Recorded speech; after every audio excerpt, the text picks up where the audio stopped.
My neighborhood isn't your cliché movie neighborhood. The lawns aren't perfect, kids don't leave bikes on the sidewalk, and neighbors don't smile and wave as you drive by. We keep to ourselves. To be honest, I don't think I've ever had a conversation with a single one of my neighbors. Castro Valley isn't built like a traditional neighborhood. Emphasis on valley. This entire town is built on hills. My house sits on one of those hills. And despite living here for over a decade, I still haven't fully adjusted to it. But my 10-year-old son, Cooper, loves it. We have a single-screen movie theater down the street, a comic book shop next door, an ice cream parlor across the street, and a mini golf course a few blocks over. I'm convinced Castro Valley was designed by a child. One day, Cooper overheard my wife and me talking about how unfriendly our neighborhood felt. He had an idea to help fix it, a little free library, where we could fill it with our favorite books for neighbors to trade with. Cooper thought it could help people get to know us a little better. After hours of hard work, Cooper and I finally finished it.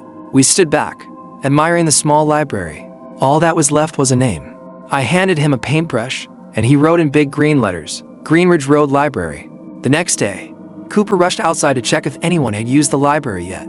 To our surprise, there was already a book inside. It was an old Penguin Random House children's book titled How to Swim and Dive. Decades old, worn, and covered in a yellowing plastic jacket. The cover art looked mid-century. The spine cracked in a way that changed the title to How to Swim and Die. I couldn't help but chuckle at that. Inside was a library card from the Hayward Public Library. The only name and date on it was Roger Davis, April 3, 1964. Curious, I Googled his name, but found nothing relevant. I tried the library for more info, but they said all records from that time were gone. No luck. Cooper, on the other hand, was set on becoming the best librarian for the Greenridge Road Library. The next day, we decided to go to the community pool.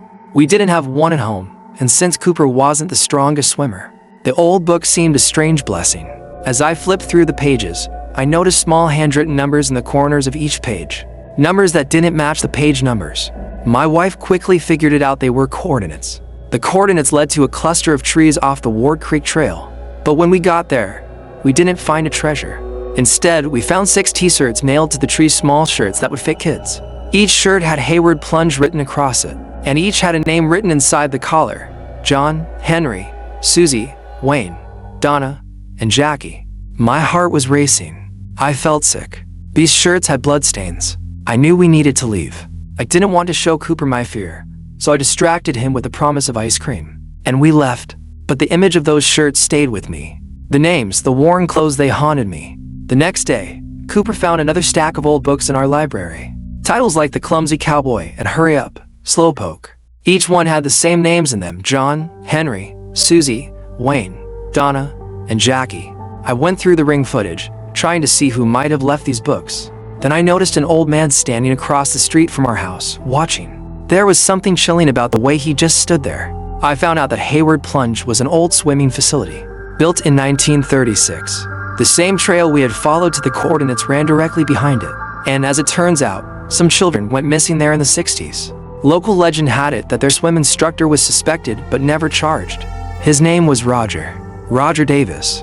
I found Roger Davis in the yellow pages, and next to his name, under current address, I saw it. Greenridge Road, my street. Roger Davis was arrested for the murders of John, Jackie, Donna, Wayne, Susie, and Henry. 6 children who went missing nearly 60 years ago.